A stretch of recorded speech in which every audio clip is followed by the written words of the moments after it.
Pamirsa makasami status puskesmas ring Kabupaten Karangasem. Sampun mauah dados BLUD utawi Badan Layanan Umum Daerah.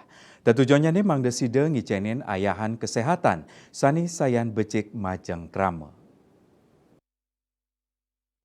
Bupati Karangasem IGD Dana Mausang nencapnyane status puskesmas dados BLUD ring sejeroning ngicenin ayahan kesehatan sayan becik majeng kramo.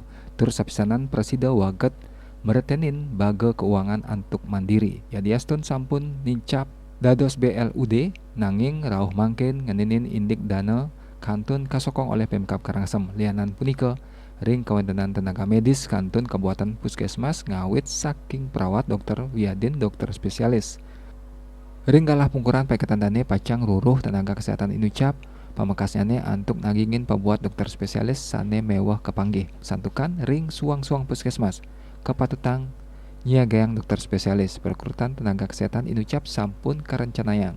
Kadis Kesehatan Karangasem Gusti Bagus Putro Pertama ngawedarang makasami kawentenan puskesmas ring Karangasem ring pemargi pengelolaannya nih selami puniki tambis mandiri wantah muatang antuk nincapang malih pengelolaan manajemen antuk profesional.